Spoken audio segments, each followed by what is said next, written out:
Hi everyone, welcome back to our YouTube channel. I wanted to do a bit of a different review for you today, just without me being in it. I've had the cold for, it's been about 2 weeks now and I'm sick of it, but I'm in my pyjamas and I'm feeling sorry for myself, so I'm going to choose not to be on camera today. Doesn't make a difference, you can just see more of the handbag. So this is the very first Mulberry I got. I bought it a good few years ago now.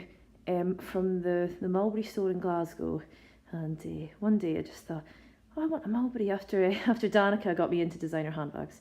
So yeah, this is one of my favourites and I think I'll always love it, and I don't ever want to get rid of it or sell it just because it's my first and one of my faves.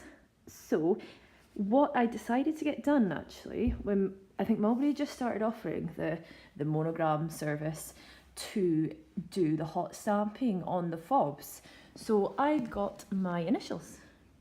It's faded a little actually, just with wear and the leather's softened a bit, but you can see there it says Jam. I know, what cool initials, Jam. So anyway, yeah, I got that done, and that's done free of charge. And I've also, I got a passport cover one Christmas when I was down in London, and they agreed to do the hot stamping, then post it out to me. So that was really good, because I'm not near a Mulberry store and they were willing to get the hot stamping done. You just have to sign a disclaimer saying you've chosen to have that done and you can't return it for obvious reasons. And then they posted it out to me. So yeah, a couple of my Mulberry items have the hot stamping on it. Though what I will say is, if you buy online you can't have it done, just because that affects your consumer rights with returns, because you only get your 14 days. But if you get it stamped in any way, you can't actually return it. So they don't offer it online, unfortunately. But anyway, so this is my Bayswater Tote. The Bayswater Totes are now discontinued. The brown colour is actually getting phased out as well. So the chocolate brown colour is actually going, which is a shame because I really like it. It's kind of been replaced with Oxblood in the classic colour collection. But the Bayswater Tote in general, so it went in the sale back in June, and I think now is available at the outlet stores. So the RRP on these ones was £895. I think in the sale they went down to about 700 and something, and I think in the outlets they're about 770 as well. So a bit more reasonably priced now, but definitely one of my faves. You can wear it over the shoulder that bit easier than the Bayswater because its handles are slightly longer as well.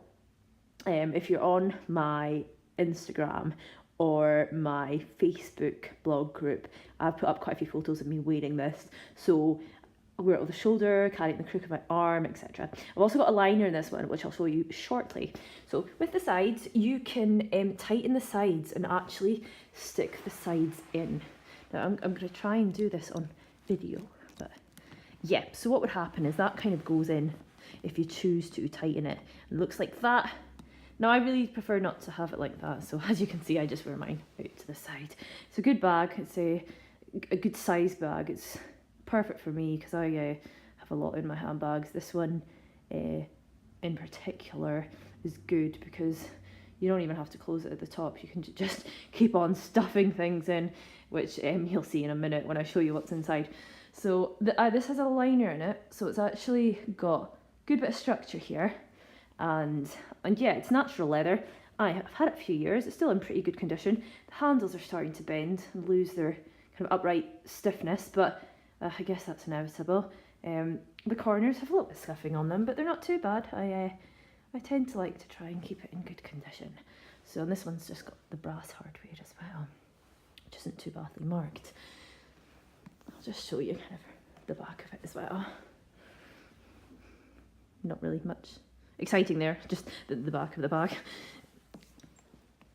This bag's actually really heavy right now. So I was using this for work this week. So as you can see, I've got my my work laptop in here, which I'm actually just going to take out because I can't see anything apart from that.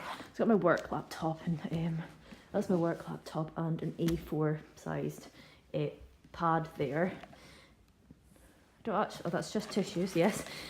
Despite being ill,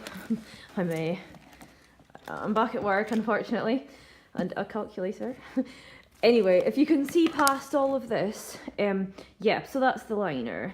It's a fawn colour one. It's from Love Lolo. I don't have liners for that many of my bags because the liners look a lot better in slouchy bags, and I tend not to like slouchy bags, to be honest. So I don't really have a need for liners that much, but this one's great.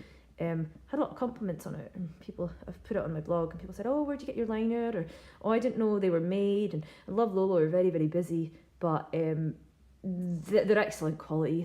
They're give the bag some good shape, good structure, and even, you know, a lot more organised. I mean, I do still lose stuff in here, probably because I don't actually put things in any specific pocket, as you can see. But yeah, it's the liners are really good, and it saves the inside as well. So sorry, you can't really see that just with the light, but where you do have a liner in a bag, it saves the inside from getting marked, especially if the inside of this is just brushed leather and it's brown. But where it's maybe really light spread or something, you might want to just, you know, take a bit more caution over marking it and keeping it in really good condition. And this is just an example of all the crap I put in my handbags. But I'm going to specifically show you, when I left my last job, they gave me a number of gifts, including a Mulberry phone cover. But one of them was a tote with my dog's faces on it. Let me just show you that. Highlight of the video. Yeah, so that's Champ. I know Champ got half his face cut off, which is a real shame, because Champ's probably my fave, even though I shouldn't say that, but they'll never know. And that's Milo. It's a little creepy, I'm not going to lie. Sometimes when I pull out the bag and I just see that, I'm like, oh. But anyway, yeah, that's my fur babies. So yeah, I mean, there's not much else I can do in terms of the review from just holding the bag like this and not showing how it's worn. But if you follow me on Instagram, or if you're on Facebook, I've got loads of photos of me wearing this bag. And yeah, I can do another review at some point of me comparing this one to just the regular Bayswater. Obviously, it doesn't have the fold over flap, and from that point of view, it's actually a lot easier to access and to get into, which I think is one of the reasons I love it so much.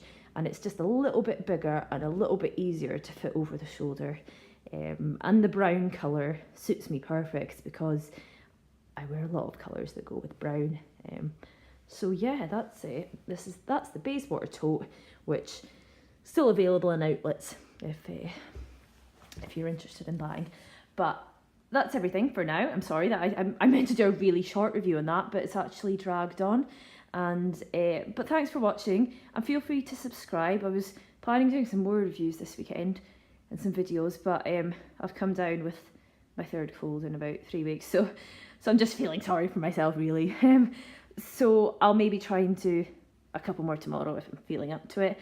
But otherwise, please subscribe if you enjoy these videos, and yeah, drop me a message if you want me to do any specific vids or comparisons, and I hope to see you next time. Okay, thanks, bye.